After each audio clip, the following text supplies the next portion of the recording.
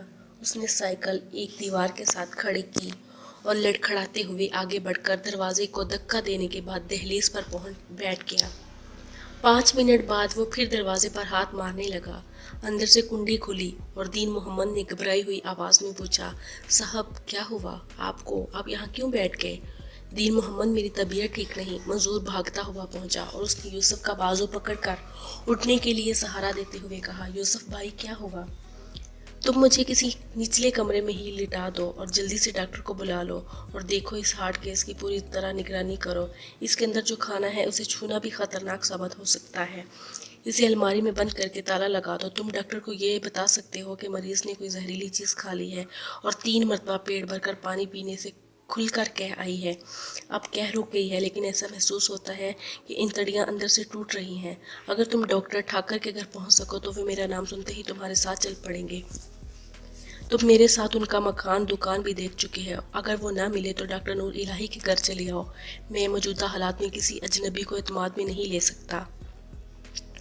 نہیں یوسف، میرے ماموں ڈاکٹر محمد علی تبدیل ہو